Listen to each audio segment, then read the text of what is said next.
I think just trying to hear people's stories goes a long way to earning some sort of relational collateral where if you listen to them and hear their stories and can genuinely demonstrate care and concern, then when they're ready to hear from you, they're going to listen.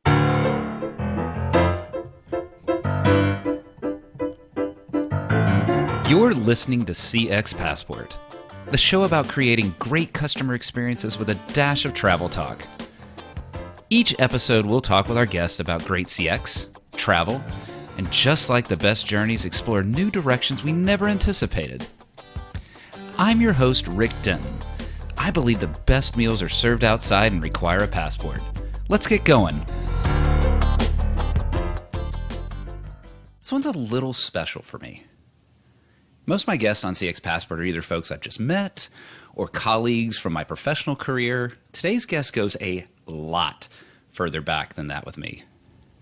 Today's guest was one of the first people I met during that overwhelming moment moving into my freshman dorm that first year at Duke University way back in, I was actually debating whether to say this on the show, but way back in 1991. My goodness, there is simply no possible way to share all the stories that our guest and I have experienced through those 4 years. Today's guest shared a room with me junior year and somehow was able to put up with me and my what must have been the noisiest coffee maker on the planet. Oh, thank goodness he was sympathetic and at least kind about that. He's someone who understands why the phrase hot ham and cheese subs still makes me chuckle. Listeners, he and I actually had a ridiculously early morning radio show at the campus radio station at WXDU where we were pretty confident we had 0 listeners. No, I'm not exaggerating. 0 listeners. There are not a lot of college students who are listening to the radio between 3 and 6 a.m. on a Wednesday morning. And true to form, when I faded away way too quickly, he kept that show going all semester. He is a very dedicated person. It's that dedication, that loyalty, that concern for others that motivated our guest today, Phil Davis, to leave a corporate career and start a church in Prague in Czech Republic. This ministry of faith community church seeks to serve the international community of Prague by being transformed ourselves and transforming each other and our city for good and God's glory. Beyond spiritual transformation, Phil and the church body at Faith Community currently serve a very acute and tragic need. The refugee community created by the invasion of Ukraine, which borders Czech Republic. Giving of human comfort, physical needs of shelter, clothing, food, and necessities, Faith Community Church practices what they preach. Now, folks, that's a cliche in the business world, but it is literal for Faith Community Church. Maybe some businesses could learn how to deliver on their brand promises if they followed this model. What's that? A church on CX Passport. I've said this is a podcast that explores a wide range of customer experience. We've talked guest experience, patient experience, B2B experience.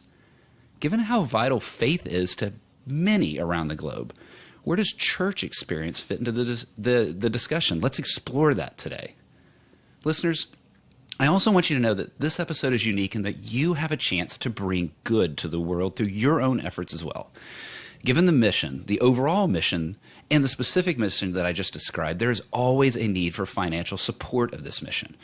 Should you wish to support this, there is a link in the show notes for you to contribute. Yes, I'm actually asking for real funds for a guest's mission for the first time on this show. I'm not expecting that you'll hear this often, and maybe never again. So this is your chance to make a difference in this region of the world. Now, to cap it off, I'm talking to someone from Richmond, Virginia, who married a California girl and started an adventure in East Europe. You think we've got some travel stories to discuss? You bet we do. Phil, welcome to CX Passport. Thank you so much, Rick. It's great to be here. I'm just having so much fun reconnecting. We haven't seen each other in person in so long, and so it's just great that we even get this opportunity to catch up and go a little deeper into what you're doing in your world. There's just so much shared history between us, and I know that I would want to make this a podcast just about our stories, and it would entertain us, but I imagine we probably need to talk about something beyond just our shared stories. And let's start off with why we're even talking today. I reached out to you to get that quote, church experience perspective on the show. Now, a church isn't a business in the traditional sense of the word, yet it too wants to see growth. It wants to see people responding to, and I don't want to be too callous, so just indulge me for a second, but responding to the product. How is a church both similar and different from a business, especially when it comes to creating experiences? Yeah, that's a really good question. And as I was thinking about it before our time today, I think I'm realizing there's probably more similarities than differences, which was maybe a surprising thought for me. In some ways, I like to think that the church is so different from a business, but there are quite a few similarities. I think we, like most businesses, in a traditional sense, we want people to enjoy the experience that they are having. We want people to want to come back. We want people to tell their friends about the experience that they've had and invite them into what they've just done. We hope that we see numerical growth in people and the numbers of people who are coming, and we hope that there is just simply this kind of loyalty, if you will. I guess you would say brand loyalty, but some sort of like Yes. dedication to what they are choosing to do and be part of. And so I think that there's quite a few similarities there. I guess the main difference would be ultimately, kind of what is the goal or the vision. And for a church, I think the goal or a vision for the church is very different than a goal for a traditional business, because our hope as a church is that we celebrate the most important person in the room at the time, which is none of us in the room. We would say it's God. And in our context at a Christian church, we would say it's Jesus. And so we want to make sure that our emphasis and the object of our attention is focused on somebody else completely. And that's the main reason we're there, is to see attention and focus and glory, we would say, being given to somebody else besides any of us. What, like that really hits me. And you and I are both believers, and so I share a similar faith profile as you, and share that and understand what you're describing there. I hadn't thought of it in that context of business to faith, in that, of course, what do we say in the business world? We want it to be customer centric. We want it to be all about the customer and the person that's in the room. And so it's intriguing to think that we're talking about that the vision, the goal, the expectation of the experience is to have it focus on someone and something that is well beyond the existence inside that room. I hadn't thought of it that way. And so in my mind, it relates to that buzzword that we talk about in business all the time. And for you, Phil, get to live blissfully outside of the business world, but so I'm sure you've got your own buzzwords. But customer centricity is one of our buzzwords, right? We love to talk about customer centricity. And I know it's going to remain one that's going to be the case in the business world for a long, long time. So I do recall something you said to me when we were catching up earlier a few weeks ago, and you talked about how the church should be customer sensitive, but not customer driven. And that's very different than what the business world would say. And so when you say customer sensitive, but not customer driven, that's interesting to me. Tell me what you mean by that. Go a little deeper for me. Sure. Yeah, and we definitely have our own buzzwords. And so if I use any church buzzwords here, you have to forgive me. We'll put a glossary in the notes. Great. Yes. Hopefully not too many buzzwords I'll use today. Yeah, I think that's one of the unique things of a church, is that I would say we want to be customer sensitive. We want to be aware that there are people in the room. I'm a preacher, and so I need to be aware that there is an audience, that there is a congregation, and some of them have come for different reasons, but they are all there to hopefully do the same thing, to worship together. And so I need to be aware that there are any number of people in the room.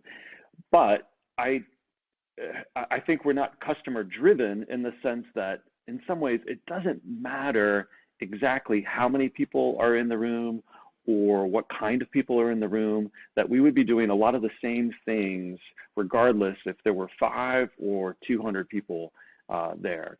So we want to be aware, we want to be sensitive of the people and where they're coming from and their backgrounds, but we don't want to be driven to try to get just numbers, butts in the seats, we would say. We don't want to just, that doesn't need to be our main focus, because our main focus really needs to be answering the question, is what we're doing giving glory to God? And if we're doing that, then that's the measure for us of a successful Sunday, or a successful church experience, if you will, because church isn't just a Sunday thing in my world. So to give people a successful church experience is less about quantity and more about the quality of the worship, or the quality of how are we thinking outside of ourselves for a few minutes together each week. This is your captain speaking. I want to thank you for listening to CX Passport today. We've now reached our cruising altitude, so I'll turn that seatbelt sign off. While you're getting comfortable, hit that follow or subscribe button on your favorite podcast app so you'll never miss an episode. Love it if you'd tell a friend about CX Passport, leave a review so others can discover the show as well. Now, sit back and enjoy the rest of the episode. I like that, and it does help explain that how you can be customer aware but not necessarily driven there. And I have yet to find a good word here, right? Parishioner, right? Without something that sounds so dated. We're going to keep and use the word customer here, but we are talking about something that's certainly deeper than just going into your local grocery store and transacting there.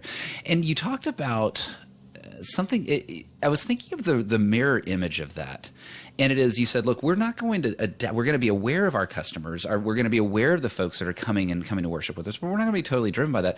The flip side of that is we hear so much about people church shopping, right? There's a little buzzword that we'll try this and feel fed here for a few weeks, and we'll try this and be fed here a few weeks. How are you, it may not be as relevant in the international community right there in Prague, but as you think back to those that you've probably got relationships with in perhaps the States or other environments, what is it that is about the experience that you're aware of that sort of church shopping, but that's not how you're going to be driven. You're not driving to keep that butt in that seat, but rather what you're trying to get to them so that it isn't a church shopping experience. That's right. That's a great point, because when you think about maybe moving to a new city, there's going to be some natural church shopping. You're going to want to find a community that you connect with, that you can relate to, and that's perfectly normal and natural and understandable. And I think maybe something that would separate us as well from a traditional business would be that we would just want someone to find the right church, the right community, even if it's directly across the street from us. We're trying not to be a competitive driven business. And so I just had a conversation today with a couple, and I said, I'd be happy. I would love for you to end up with us, but if you end up somewhere else and that's where you feel like God is calling you to be, then I'm going to celebrate that with you. I will be just as happy for you. So you sort of have to die to an agenda of holding on to people, or again, numbers, and just letting God do what he wants with the people that he brings to you at the time. What an absolutely, that is perhaps maybe the purest contrast between the business world and the faith world, in that I just don't see a scenario where a business says, yeah, go ahead and fly that other airline, stay at that other hotel. Sounds great. We're more than happy for it. But actually, because in the faith organization, faith community, the same ultimate objective is shared. And so whether that goal is shared in a different community or not, ultimately that connection and that relationship with God is what you're hoping, regardless of where they're finding that. So certainly one contrast that's pretty concrete between the business world and the faith world.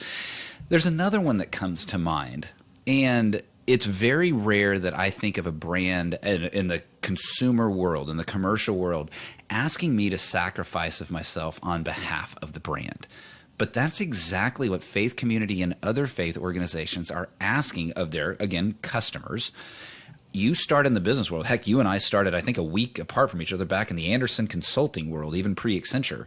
So when you think of comparing of that world, and then the mental shift of recognizing that your brand today is both you're serving your customers, but you're asking them to sacrifice and serve others.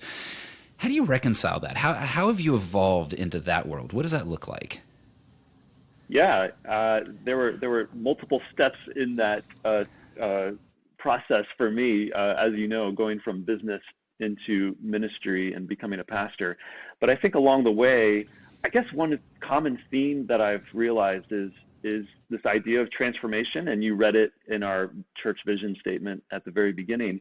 But even in the consulting world, I can think about that, that when we were in that consulting world, we wanted to see businesses experience some sort of positive transformation that would help improve the company. And then the hope was that improvement would just sort of build this momentum, and that the client, the people who work there, would be genuinely excited, more excited about their company and their product, that they would want to sort of even get the word out more. And there's a little bit of that theme tied into this idea of a church where you are committing yourself to not just be a client, so to speak, but also an active participant. And so, I tell people when they join the church that they are becoming an interdependent member of the community, that they are not independent and they're not dependent. Like, we need them and they need us. And so they are sort of committing to this group and this identity as a group of people who are gathered together, and they have been given gifts and talents and maybe resources that can help other people and help the community grow and fulfill its mission and vision. And so they're making a commitment to do that. But it's all for the sake of, again, giving glory to God, but also experiencing transformation from faith that results from that. And in a bit of a twist, no, that's not what I can't even think of the word. So we're just going to indulge the fact that I can't think of the word. I'm just going to go into it. But oddly enough, the transformation that you're talking about, that soul transformation, that spiritual transformation, that ultimate eternity transformation, so much of it comes from actually giving of oneself and actually sacrificing. So instead of what can I gain, but rather what can I give, helps drive that transformation, which definitely is different than the business world. You don't see a lot of CFOs saying, what can I give up to help my company grow, right? Just doesn't work that way. Now, I do want to stop down, folks. Here's another opportunity, just a reminder, and maybe you've come into this in the middle of the episode. We are having the opportunity to talk to Phil Davis of Faith Community Church in Prague, and so much of their mission is both helping that transformation of lives and also very tactically right now supporting the mission of Ukrainian refugees as that tragedy continues to unfold. And so here's your opportunity again. Scroll down in the show notes. There's a link where you will be able to help support this mission. I do want you to have that opportunity. It won't come along often, or maybe never again in CX Passport. Here's a special chance for you to do something good in the world. Phil, I'd mentioned, yes, the church is there in Prague, and you grew up in Virginia. You and I met in North Carolina going to school at Duke. You've got the California spouse. You've got a family that is clearly global now, as you've taken a family from the U.S. into the Czech Republic. And I know that you've lived there for decades, and I have not had the opportunity to visit. Almost made it, but then COVID jacked things up there, but it's definitely on my dream list for sure. So beyond the classic tourist must-sees and must-dos, tell me a little bit about what it's like living there. What are some of the special things that you've discovered that you'd want people to know and experience? Yeah, well, it is such a beautiful city. We'd love to have you come visit at any time. And I think, one thing that we always say, or that I always say, is if I stop admiring the beauty of Prague, then it's probably time to leave, because it is just so stunning every time the season changes, or we drive down a different road, or I get lost, which I still get lost in the city. I'm still really amazed at its beauty. So we encourage our guests, whenever they come to visit, to just get lost, because the standard tourist route is really, really crowded, and people can come away hating Prague because of the crowds. But as soon as you just take a few steps off the beaten path and get to wander a little bit around Old Town and see some of the other buildings that aren't just directly on that line of Castle, Bridge, Old Town, then you start to rediscover some of its charm. And it is such a charming, quaint city, even though it's very popular to visit. I like that idea of wandering. It reminds me of something my family did when we were in Venice, and we did a walking tour. And it was amazing how, and exactly that, there is a classic walk that is not a direct line, but it's one that everybody's on. But if you, and it's just crowded and oppressive and noisy and loud, and there's people everywhere and you're bumping in.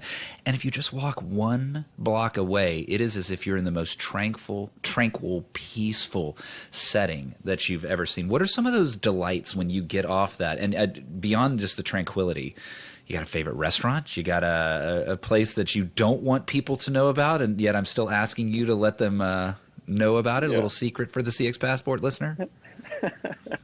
Yeah, most of those experiences are going to center around beer here in Prague. Fine by me.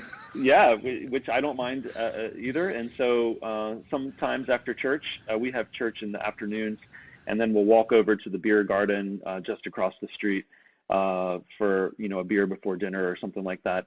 And to be honest, that's one of my favorite places, is this particular beer garden that overlooks the city. It's just got a stunning view, just hundreds and hundreds of tables. In the summertime, it is full, but it's never crowded to the point of discomfort. But just sitting at a table drinking a cold Pilsen with your friends and looking over the city, that never gets old. So I really love that.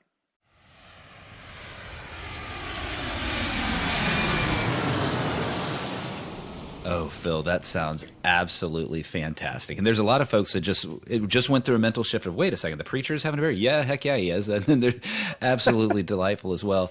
And that thought of that, just enjoying that and the city and all that going down. I notice you didn't say the name. So listeners, what we're going to do here is say that if you want to know where that is, you're going to have to go visit Faith Community Church on a Sunday service. And I promise that Phil will then let you know what his secret favorite beer garden is. And you'll be able to enjoy that view. Now, Phil, you talked about a tranquility that comes from it, but travel often does not have that tranquility, especially for someone like me who's a long way away from the Czech Republic. It would take a long journey to get there, and it can be nice to stop down on that journey and enjoy the lounge. So I would like to invite you to join me here in the First Class Lounge. Let's have a little fun here. What is a dream travel location from your past?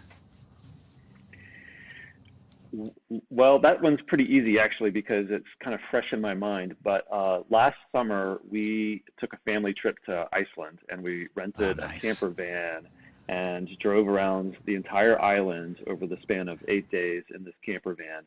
And after we got over the claustrophobia from the first maybe 5 hours of being stuck in this vehicle together for 8 days, it was incredible. Just such a beautiful, beautiful country. We had the best time. Oh, that's awesome. And I love the idea of the camper van, like going that route. Now, Phil, how big is your family? I know, listeners. Share with the listeners. So I am married, and we have 3 teenagers now. I guess one is 20, but 2 teenagers and a 20-year-old. So not small kids. No, that's going to be a tight camper van. But if Phil's family can do it, you can do it. So it sounds like a delightful trip indeed. Now, what is a dream travel location you've not been to yet?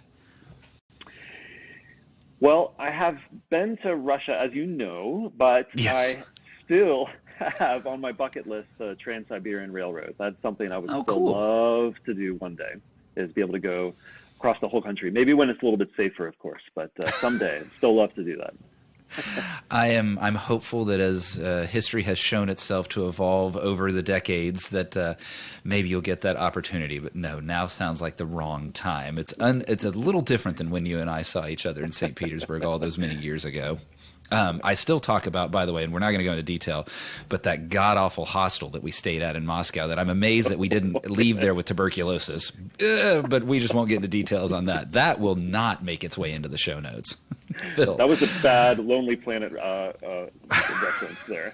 No, everything else about the trip was fantastic, but that was a really sketchy place. What is a favorite thing to eat? I am pretty boring when it comes to this, so I'm just going to go with steak and potatoes. I love a good steak and some potatoes on the side. Nothing wrong with that. What you call boring, I call yummy. Sounds good to me. Now let's go the other direction. What is something your parents forced you to eat, but you hated as a kid?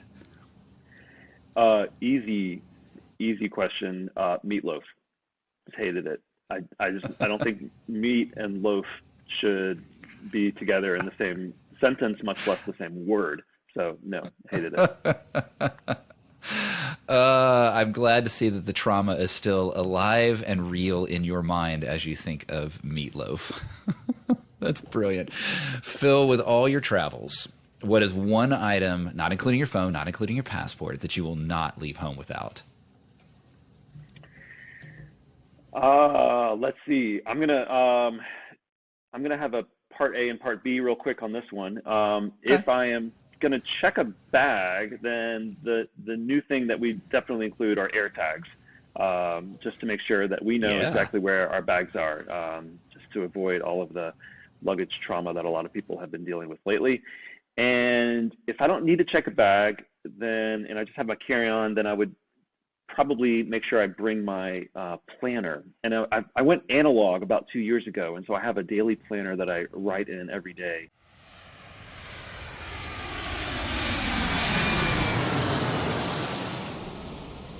Phil, mixing both the new and the old in your answer there, the AirTag, which, yes, just got back from a trip from Japan and a Dominican Republic trip and was very thankful to see those AirTags and see the progress of our luggage through some of the disruption we experienced.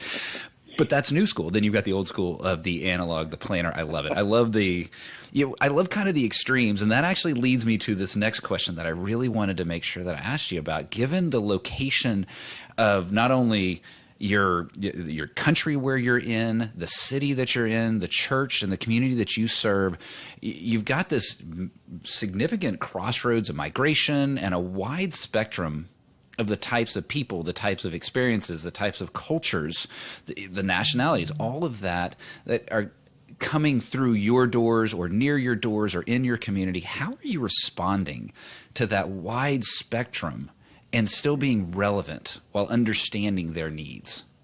Mm.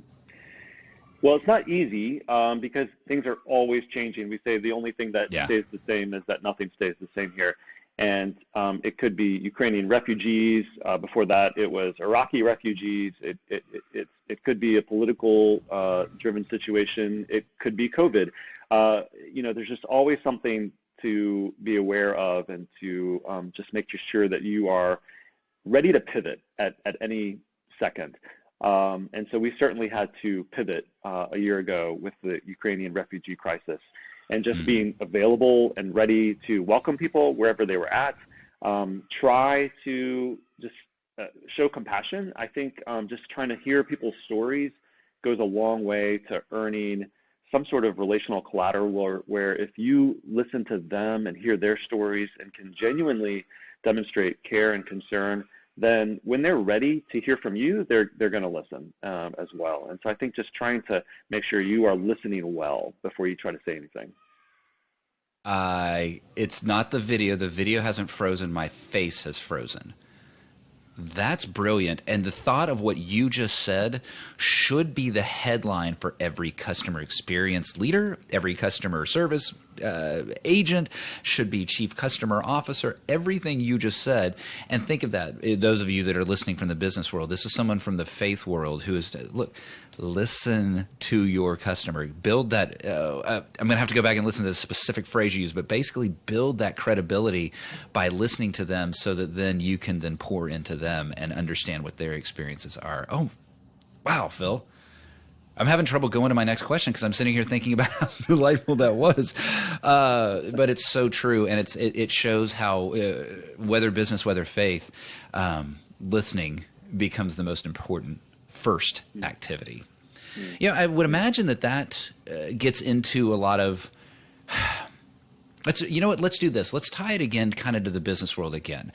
There's that idea, I alluded to it, of the whole brand promise, right? That businesses say a brand promise, and then we as customers get to evaluate how well they do against that. It's that idea of practicing what you preach. And I never even thought of it until I just said it now. I'm talking to the origin of that phrase, right? Practicing what you actually preach. Hello, preacher.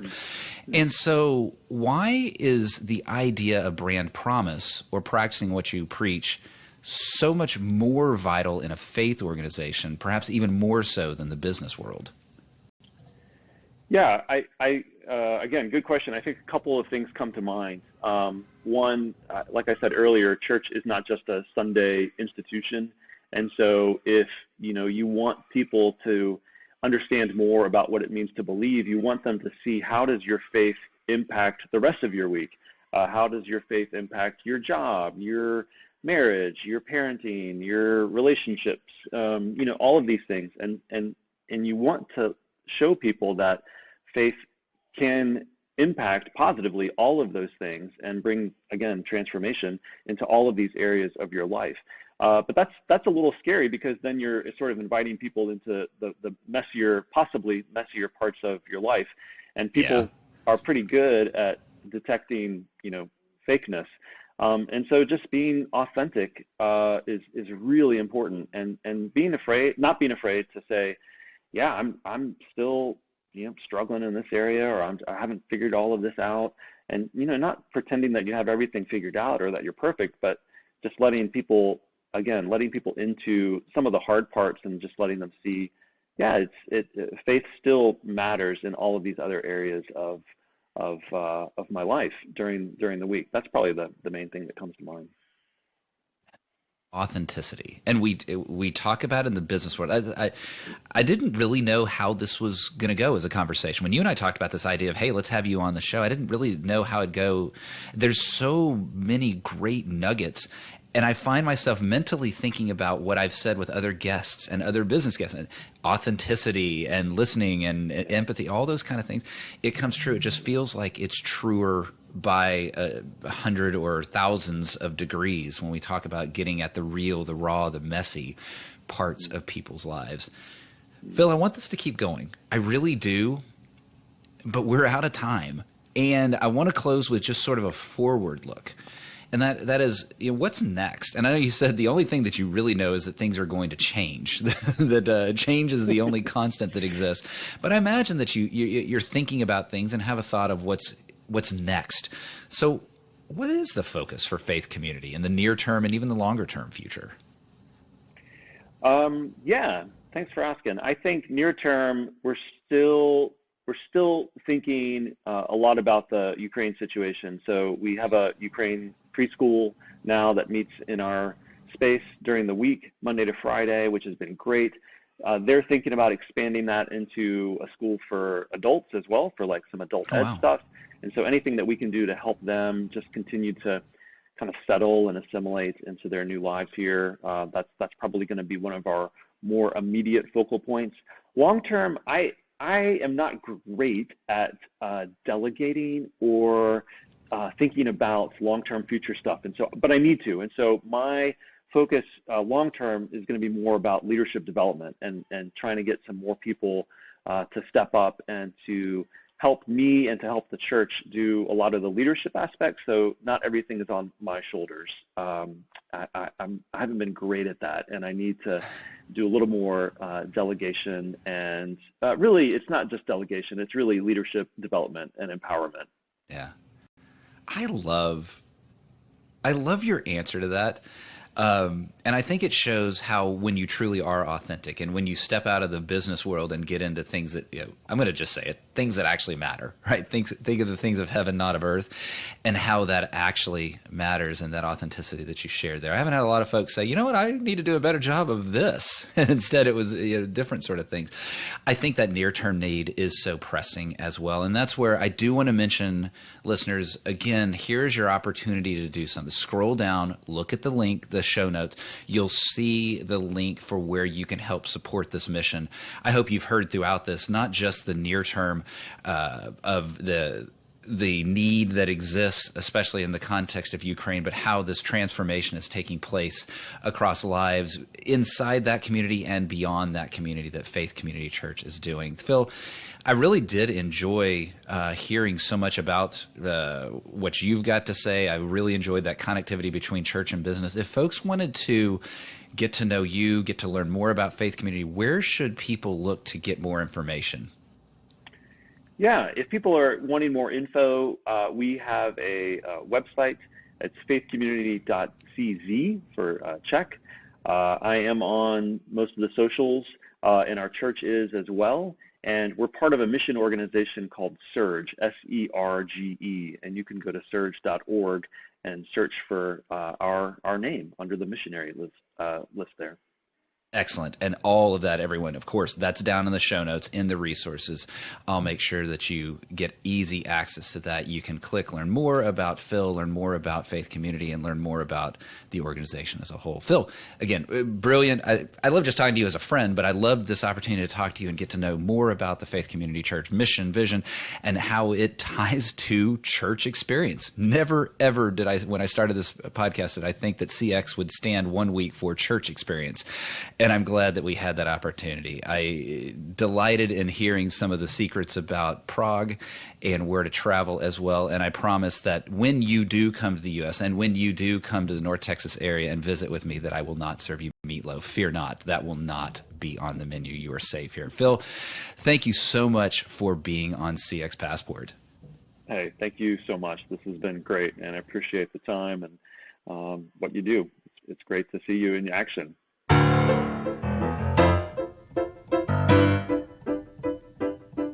Thanks for joining us this week on CX Passport. If you like today's episode, I have 3 quick next steps for you. Click subscribe on the CX Passport YouTube channel or your favorite podcast app. Next, leave a comment below the video or a review in your favorite podcast app so others can find and enjoy CX Passport too. Then head over to cxpassport.com for show notes and resources that can help you create tangible business results by delivering great customer experience. Until next time, I'm Rick Denton, and I believe the best meals are served outside and require a passport.